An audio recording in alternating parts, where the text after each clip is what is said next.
Hello friends, कैसे हैं आप सभी। आशा करते हैं आप सभी स्वस्थ होंगे और अपने जीवन में आगे बढ़ रहे होंगे।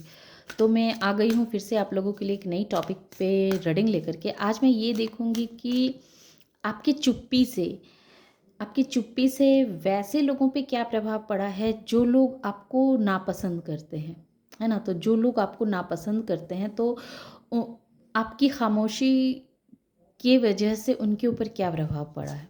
Thank you so much. जय माते बताएं। थैंक यू माँ।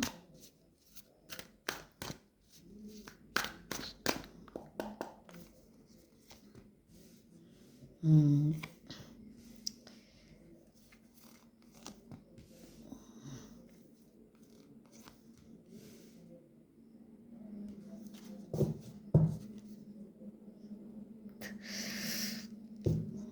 Okay,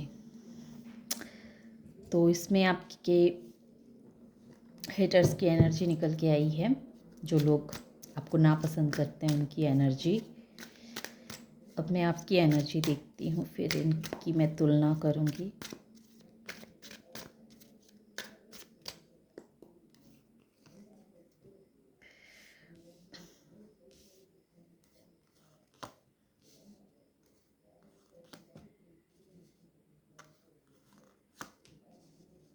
hmm.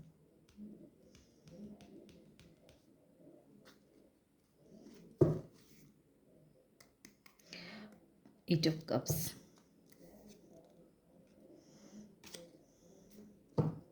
6 of Swords। देखिए,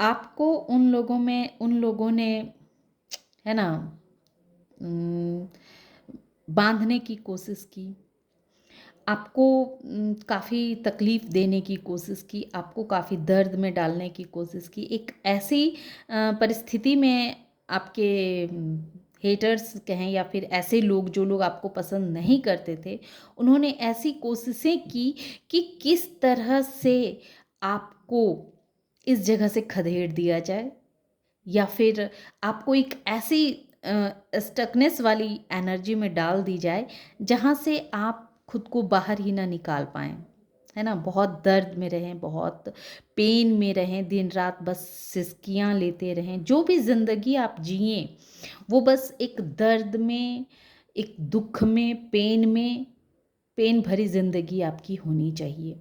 वो जैसे आपके भाग्य विधाता बनना चाहते थे और उन्होंने ये फरमान जारी कर दिया। पहले के राजा महाराजा लोग ना फरमान जारी करते थे, तो उन्होंने वैसे ही अपनी तरफ से उन्होंने आपकी ज़िंदगी की फैसले कर लिए। आपके बारे में उन्होंने एक फरमान जारी कर दिया कि आप जब तक ज़िंदा रहें बस दुःख में रहें, है ना, परेशानी में रहें, टेंशन में रहें। एक ऐसे इंसान के रूप में आप रहें जिसकी मतलब कोई वैल्यू नहीं, एक आउटसाइडर। वो लोग अपनी ज़िंदगी में खुश होएं, इंजॉय करें, मौज मस्ती करें, और आप जो हैं सो बस एक दरवाजे पे खड़े होकर के उनकी खुशियों को देखते रहें, उन्हें खुश होता हुआ देखते रहें। इस तरह की उन्होंने फरमान जारी की थी आपके लिए, है ना। लेकिन हुआ इसका उल्टा। हुआ ये कि उन्होंने आपको काफ़ी स्ट्रेस में डाला। इस वजह से क्या हुआ कि आपको स्ट्रेस में डाला, इस वजह से आपने क्या किया कि आपने अपने अंदर एक एक एनर्जी डेवलप की। वो एनर्जी थी डिवाइन से कनेक्ट होने की एनर्जी। आपने सोचा कि सही है, ठीक है, ये जो माहौल, जिस तरह के माहौल मेरे खिलाफ बन रहे हैं, जिस तरह के लोग मेरे साथ माइंड गेम खेल रहे हैं, षड्यंत्र कर रहे हैं, तो ये सब कुछ इंसान के हिसाब से तो नहीं हो सकता। कोई इंसान तो नहीं कर सकता ये सब। इस सब के पीछे तो जो एक पावर है जिसे हम डिवाइन पावर कहते हैं, उन्हीं की मर्जी से ये सब कुछ हो रहा है ना। आपने ऐसा सोचा, है ना। ये टेंशन की वजह से, हालांकि आप भी काफ़ी टेंशन में गए, काफ़ी दर्द में आप भी आए काफ़ी। तो जब कहते हैं ना कि जब कोई भी चीज़ जो है हद से ज़्यादा हो जाती है, तो फिर वहीं से कुछ ना कुछ नया शुरुआत होता है। जब एक चीज़ का खात्मा होता है तो एक चीज़ का नया आरंभ होता है। कहते हैं ना, अंत ही आरंभ है।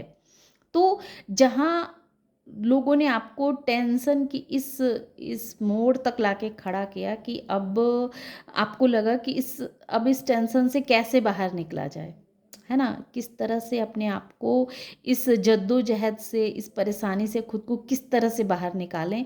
तो आपने वो पूर्ण रूप से सारे एनर्जी आपने डिवाइन पे सरेंडर किया। कि ठीक है, अब डिवाइन जो रास्ता मेरे लिए देंगे, जो बत दिखाएँगे, वो रास्ता पे ही हम चलेंगे, है ना? वही रास्ता अब मेरे लिए सही होगा। इस तरह आपने अपने दिमाग को बनाया और यहीं ये लोग अपने आप को जो बहुत शातिर दिमाग का समझ रहे थे, बहुत होशियार समझ रहे थे, उन्हें लग रहा था कि उनके पास तो बहुत दिमाग है, बहुत नॉलेज है, उनके पास ऐसे-ऐसे नॉलेज है, ऐसी-ऐसी सोच है कि वो अपने सोच से किसी को भी कंट्रोल कर सकते हैं, किसी के लिए फरमान ज़ाहिर कर सकते हैं, किसी के लिए किसी को मेंटली टॉर्चर कर सकते हैं और कोई कुछ नहीं बिगाड़ सकता है, क्योंकि कहीं न कहीं ये इंसान आपकी माइंड के साथ खेल रहा था, है ना? आपको मेंटली टॉर्चर कर रहा था, आपके माइंड के साथ खेल रहा था और उसे लग रहा था कि वो इस प्लान में सक्सेस हो रहा है ना? सक्सेस हो रहा है। लोग जाने भी ना, मतलब साँप भी मर जाए और लाठी भी ना टूटे। इस तरह की माइंड सेट में वो इंसान था कि अंदर ही अंदर आपको ऐसी दर्द दे जिसे आप ना सह पाएँ, ना किसी को कह पाएँ। है ना? क्योंकि वो उस इंसान को खुद पे बड़ा गुमान था कि वो बहुत पावरफुल है, बहुत एनर्जेटिक है, बहुत एक ऐसा इंसान है जिसे भावनाओं की दुनिया का राजा है, बादशाह है, जो उसे पता है कि किसी इंसान के भावनाओं के साथ कैसे खेला जाता है, किसी के माइंड के साथ कैसे खेला जाता है ना? क्योंकि वो बहुत समझदार प्राणी है, बहुत सोचने वाला पर्सन है।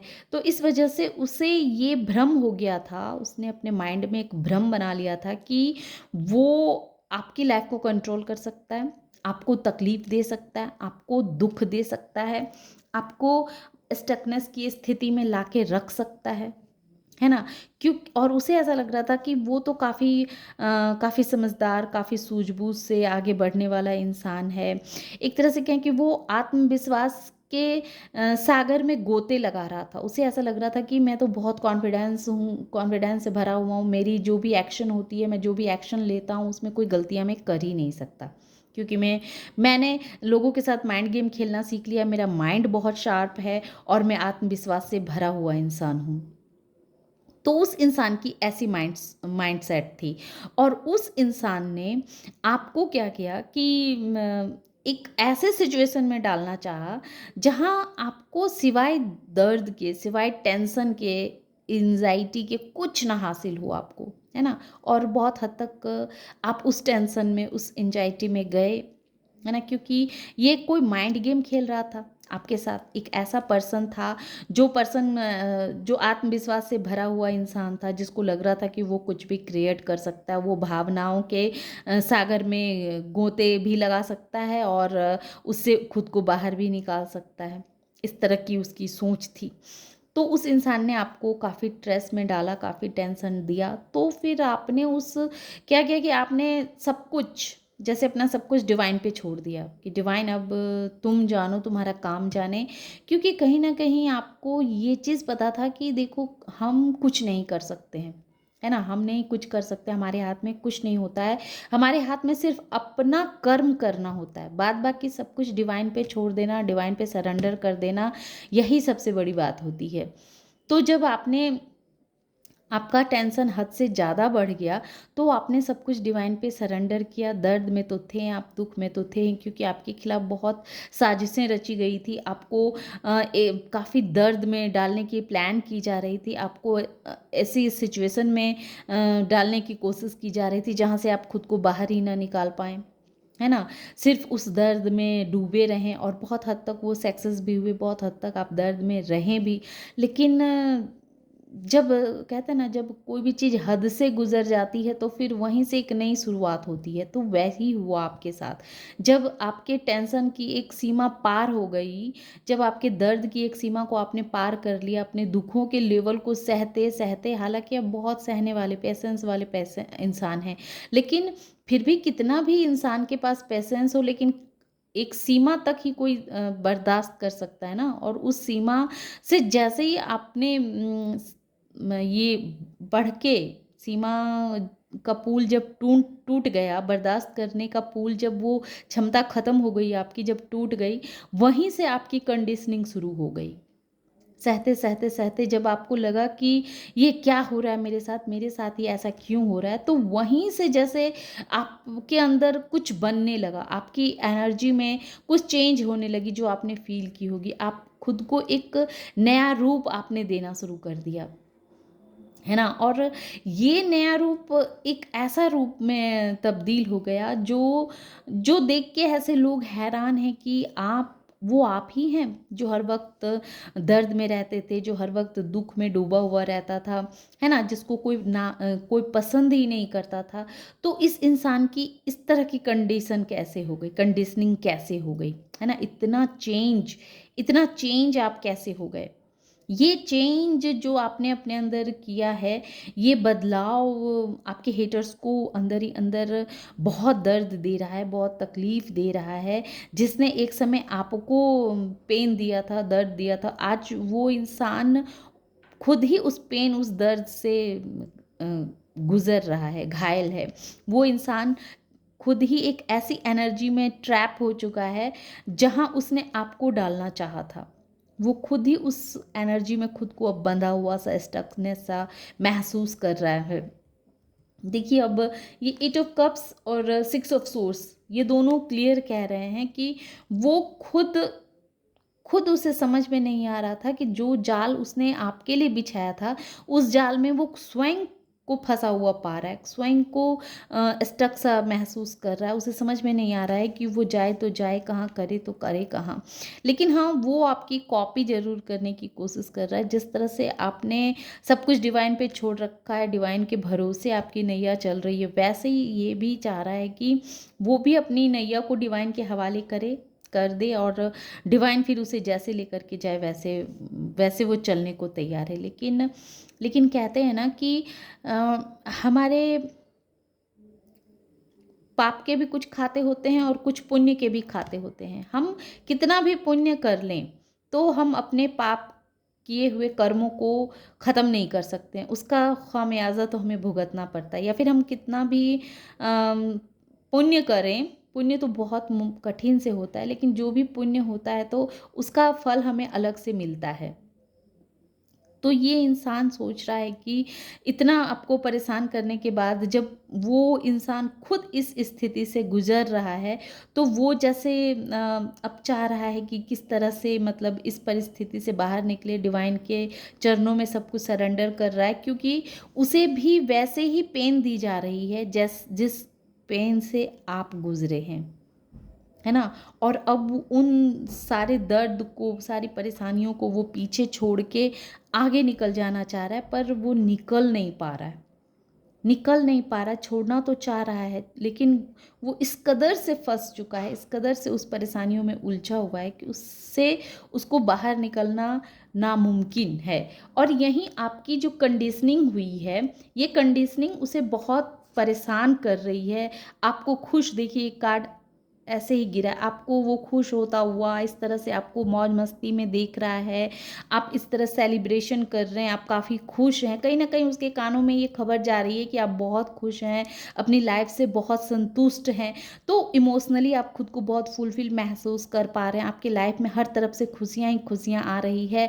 तो ये चीज़ कहीं न कहीं उसे और अंदर ही अंदर जला रही है।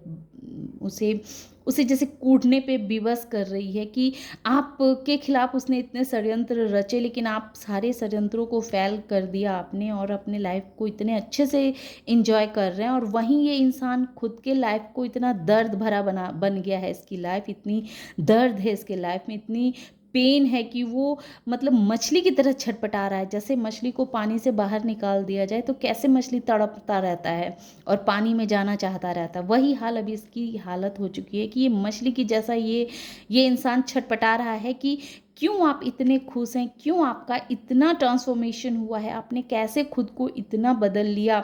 और ये इंसान जहाँ था वहीं वहीं का वहीं है, बल्कि और इसकी हालत दिन प्रतिदिन और ही ये हालत खराब होती जा रही है, परेशान होते जा रहा है।